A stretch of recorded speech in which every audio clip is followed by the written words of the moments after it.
बात करने वाले हैं बिटकॉइन के बारे में, क्रिप्टो मार्केट के बारे में, क्या हाल चल रहे हैं और क्या सिचुएशन है। आज पहला दिन है, नया महीना स्टार्ट हो चुका है और ये न्यू मंथ कैसा रहेगा, क्या क्या पॉसिबिलिटीज़ हैं इस मंथ के अंदर, बिटकॉइन के क्या क्या लेवल हमको दिख सकते हैं उसके बारे में बात करेंगे और साथ के साथ क्या अपडेट्स आ रही हैं उनकी।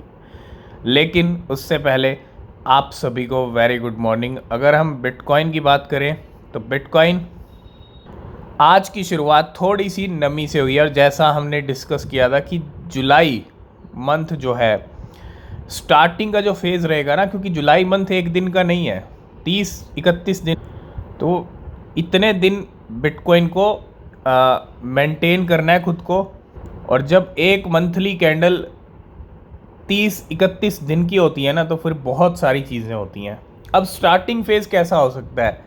स्टार्टिंग फेज़ मतलब 12 जुलाई तक का टाइम आप यूँ समझ लो कि मे बी 12 जुलाई तक मार्केट के अंदर कोई बड़ा मूव देखने को ना मिले। ठीक है, हो सकता है थोड़ा सा जो करेक्शन वाला फेज़ है वो पहले दिख जाए सीपीआई डेटा से पहले। सीपीआई डेटा 12 जुलाई को आने वाला है और अगर इससे पहले करेक्शन वाला फेज़, क्योंकि 24,800 से बिटकॉइन टिका हुआ है ऊपर, और थोड़ा सा अगर करेक्शन यहाँ पे दिखता है, अगर आप देखोगे कल जो गेम हुआ है वो बहुत अच्छा गेम हुआ, बहुत बड़ा गेम हुआ, बहुत सारे लोग शॉर्ट वाले भी लिक्विडेट हुए, लॉन्ग वाले भी लिक्विडेट हुए, और जैसा हमने कहा था कि गेम तो होगा, लास्ट दिन था। ठीक है, अब देखो 12 जुलाई तक क्या है कि थोड़ा सा करेक्शन वाला जो फेज़ है ना वो कंप्लीट अगर बिटकॉइन कर ले इन 12 दिनों में, ठीक है, क्योंकि सीपीआई डेटा से पहले हमने देखा नहीं है कोई बड़ा मूव, सीपीआई डेटा के बाद ही बड़ा मूव आता है। और 12 जुलाई के बाद 12 जुलाई 15 जुलाई ये जब आधा महीना निकल जाएगा, इसके बाद जाके पॉसिबिलिटीज़ हैं कि बिटकॉइन 35 से 40 बीट कर ले। अब पता हो क्या सकता है कि अभी जो 31,400 पे बिटकॉइन आया है, पहले भी 31,000 से नीचे गया था, 31,400 से अब भी नीचे जा सकता है। ठीक है, और अगर नीचे जाता है और इसके बाद 10 दिन बाद 15 दिन बाद बिटकॉइन फिर से ऊपर आएगा, तो डेफिनेटली पूरी तैयारी से आएगा, पूरी पावर से आएगा, और इतनी पावर से आएगा कि फिर 31,400 तो छोड़िए, 32-35 तक की रेंज सीधा दिखेगी हमको। ठीक है, तो ये एक्सपेक्ट हम कर रहे हैं मार्केट से कि ऐसा हो सकता है। आपने देखा होगा 25,000 पे बिटकॉइन 25,000 को तोड़ने की कोशिश कर रहा था, 19,000 पे गया, 19,000 पे जाने के बाद पूरी पावर के साथ आया और 25,000 को तोड़ा और सीधा 28-31 तक के लेवल दिखा दिए। ऐसे ही होगा, अभी 31-32 दिखने के चांसेस नहीं है, एक बार मार्केट नीचे जा सकती है, उसके बाद पूरी पावर के साथ। ठीक है, समझ रहे हो ना, क्योंकि करेक्शन बहुत सारे कॉइन्स में बनता है और वो भी दिख जाएगा तो अच्छी बात है, और दिखने के बाद सीधा जो है आपको बिटकॉइन तोड़ता हुआ दिख सकता है इस मंथ के एंड तक। क्योंकि अगर हम मंथली कैंडल पे चलें, जैसा हमने डिस्कस किया था कि बिटकॉइन क्लोजिंग हमको 30,400-500 पे दे सकता है, और वही हुई है। नई मंथली कैंडल आ चुकी है, आप देखो स्टार्टिंग में ये कैंडल नीचे की तरफ जा रही है और थोड़ा सा नीचे जा सकती है। ठीक है, और जैसे जैसे महीने का एंड आता जाएगा, 15 जुलाई 20 जुलाई तक का टाइम आपने देखा, जून में ऐसे कैसा गेम हुआ, तो फिर उसके बाद जो है बिटकॉइन अपना असली रंग दिखाएगा, और मे भी 35,000 डॉलर, अगर 35,000 भी टच हो लेते हैं इस जुलाई एंड तक, फिर 40,000 की रेंज हम पकड़ सकते हैं, चाहे वो अगस्त में हो जाए चाहे सितंबर अक्टूबर। ये 4 महीने तो हमने डिस्कस किया है कि 40-45 हज़ार डॉलर की रेंज बिटकॉइन की दिख सकती है अगर यही मोमेंटम कंटिन्यू रहता है तो आई होप इस वीडियो में आप समझ गए होंगे कि बिटकॉइन का 12 जुलाई तक क्या रंग रह सकता है। ठीक है, और तैयार रहिए, नया महीना आया तो भैया सीपीआई डेटा भी छोड़ने नहीं वाला है, वो डेट भी फिक्स है हर महीने सीपीआई डेटा की। ठीक है, तो नेक्स्ट हम बात करेंगे XEC की, ई कैश की, और जैसा डिस्कस किया था वैसे ही टारगेट हिट कर दिए ई कैश ने। 0.4 टाइम 045 का लेवल यहाँ पे दिखा दिया, और 4 की हम बात कर रहे थे कि 4 का लेवल जल्दी दिख सकता है, कल ही टच कर लिया था 4 को तो, लेकिन आज 4.5 तक लेवल पहुँच गए। अगर आप हाई देखेंगे 4.572 तक का यहाँ पे हाई लगाया, और ई कैश के अंदर काफ़ी अच्छी रैली कंटिन्यू अभी तक चल रही है, 45%। आज जुलाई का पहला दिन है और आज भी ये कंटिन्यू पंप कर रहा है। और जैसा हमने कहा था कि एक बेस तैयार हो चुका है, एक स्टेज तैयार हो चुका है और जून के लास्ट दिन में स्टेज तैयार हो गया। अब ये जो है जुलाई मंथ भी पॉसिबिलिटीज़ हैं कि आपको जो लेवल है वो 0.08 तक भी जाता हुआ दिख सकता है, 0.4 टाइम 0.8 के लेवल, अभी 4.3 पे है। ठीक है, तो पूरा जुलाई मंथ है, जुलाई मंथ में डेफिनेटली ई कैश की और अच्छी मोमेंटम देखने को हमको मिल सकती है। तो सबसे पहले बात करेंगे वार्नर म्यूज़िक ग्रुप के बारे में। Warner music partner with polygon lab on blockchain music accelerator.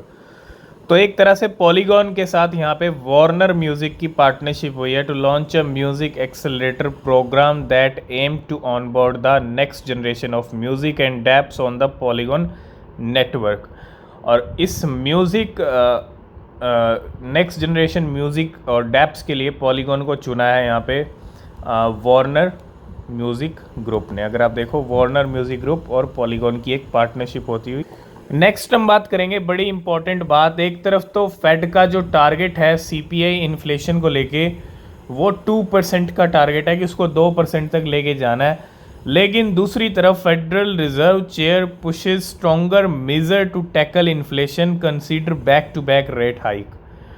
अब तक आपने देखा 3 मीटिंग हुई है एफओएमसी की, जिसके अंदर 2 बार 25 बीपीएस आया है और 1 बार कोई हाइक नहीं हुआ, पिछले मंथ हमने देखा। अब में भी जो है इंटरेस्ट रेट को हाइक करने का डिसीजन यहाँ पे लिया जा सकता है और 25 से 26 जुलाई को जो है यहाँ पे फिर से मीटिंग होने वाली है एफओएमसी की। इसी मंथ फिर से मीटिंग है। ठीक है, पिछली बार जून में थी और इस बार का सीपीआई डेटा और एफओएमसी मीटिंग ये बहुत इम्पोर्टेंट है। ठीक है, और क्या इस बार भी सीपीआई डेटा कम आएगा, ये बहुत बड़ी बात है कि 8 महीने से लगातार हम देख रहे हैं। और क्या इस बार भी वही सीरीज़ चलती जाएगी, ये भी देखना बहुत ज़रूरी है, क्योंकि उसी बेस पे हम इंटरेस्ट रेट का डिसीजन भी देखेंगे फेड का। नेक्स्ट अपडेट है एक्सआरपी रिपल को लेके। XRP well scoop up 360 million token एमिड price slump. तो 360 मिलियन टोकन जो है यहाँ पे ख़रीदे गए हैं एक्सआरपी वेल की तरफ से, जहां एक तरफ प्राइस में ज़्यादा कोई बड़ा मोमेंटम अभी तक नहीं आ रहा है, जो $1 के एक्सपेक्टेशन लग रहे हैं, उसी बीच यहाँ पे जो है 360 मिलियन टोकन फिर से एक्यूमुलेट किए हैं एक्सआरपी वेल। नेक्स्ट अपडेट है डेसिमल चेन की तरफ से, हमने पहले भी आपके साथ डिस्कस किया था। ठीक है, इनका एक एएमए सेशन होने वाला है और 2 जुलाई को। ठीक है, और वो एएमए सेशन रहेगा बाइनेंस के साथ। ठीक है, तो डेसिमल और बाइनेंस लाइव 2 जुलाई को एक एएमए सेशन। और नेक्स्ट अपडेट है DYDX की तरफ से। We are thrilled to announce that DYDX chain public testnet is set to launch on 7 जुलाई। जी हाँ, 7 जुलाई को पब्लिक टेस्टनेट यहाँ पे हमको देखने को मिलेगा DYDX का। माइलस्टोन 4 पब्लिक टेस्टनेट और V4, तो यहाँ पे आप देख सकते हो 7 जुलाई की डेट है और 7 जुलाई को तैयार रहिएगा। इनका जो पब्लिक टेस्टनेट है वो यहाँ पे लॉन्च होने वाला। नेक्स्ट अपडेट है फ्लो की तरफ से। फ्लो का एक मीटअप होने वाला है 5 जुलाई को। We are hosting a meetup in Hong Kong और ये मीटअप रहेगा हांगकांग के अंदर। ठीक है, नेक्स्ट अपडेट है जिल्लिका की तरफ से। The Zilliqa network is gearing up for a major upgrade on July 5 with version 9.2। तो एक जो है यहाँ पे अपग्रेड हमको देखने को मिलने वाला है जिल्लिका का 5 जुलाई को। ठीक है, एक मेजर अपग्रेड है, तो थोड़ा सा जिल्लिका के ऊपर भी नज़र रखें। 5 जुलाई की डेट बहुत इंपॉर्टेंट है। नेक्स्ट अपडेट है कॉइन BX की तरफ से और कॉइन BX के ऊपर आने वाला veracity coin VRA coin will be listed on coin BX और ये रहेगा deposit withdrawal trade start on 6 जुलाई। 6 जुलाई को VRA USDT और VRA INR में आप ट्रेड कर पाएंगे कॉइन BX के ऊपर। ठीक है, वेरासिटी के अंदर। और लास्ट एंड फाइनल में हम बात करने वाले हैं बिटकॉइन के मंथली रिटर्न्स के बारे में। 2023 का ईयर चल रहा है और कैसा रहा है 2023 अब तक अगर आप देखेंगे, सिर्फ 1 महीना ऐसा गया जब बिटकॉइन ने 7% का डिक्रीज़ हमने दिखाया, वो था मई मंथ का महीना। जनवरी में तकरीबन 40%, फरवरी में न्यूट्रल रहा, मार्च में 22%, 2% अप्रैल में, 6% नेगेटिव रहा मई में, और 11% तकरीबन 12% पंप हुआ बिटकॉइन जून के अंदर।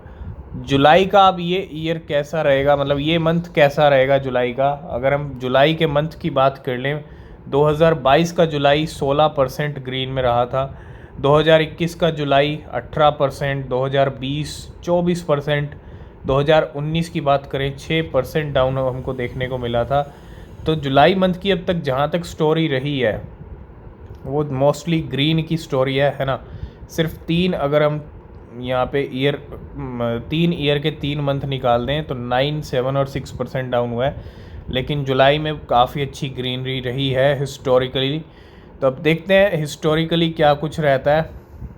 और अगर हम क्वार्टरली रिटर्न देखें तो क्वार्टरली अगर बात करें 71% दे चुका है 2023 के पहले क्वार्टर में बिटकॉइन, जनवरी फरवरी मार्च के अंदर। उसके बाद 7% क्वार्टर 2 में, और क्वार्टर 3 में अब देखना ज़रूरी है, जुलाई अगस्त सितंबर का रहेगा ये क्वार्टर 3। और क्वार्टर 3 की जहाँ तक हम देखें 25%, 17%, 22% नेगेटिव में भी गया है ना। लेकिन क्वार्टर 4 जहाँ तक आप देखेंगे वो कहीं ना कहीं और भी इम्पोर्टेंट हो जाता है। लेकिन सबसे पहले क्वार्टर 3 देखना है, इस क्वार्टर 3 में क्या कुछ होता है बिटकॉइन का, क्या कुछ बड़े लेवल हिट होते हैं, ठीक है। तो आज की इस वीडियो को करते हैं यहीं पे एंड। वीडियो पसंद आया लाइक शेयर कमेंट कीजिएगा, कोई भी क्वेश्चन कोई भी सवाल है पूछ सकते हैं। नीचे डिस्क्रिप्शन में टेलीग्राम ट्विटर के लिंक हैं, ज्वाइन नहीं किया तो कर लेना, कोई अपडेट मिस नहीं होगा।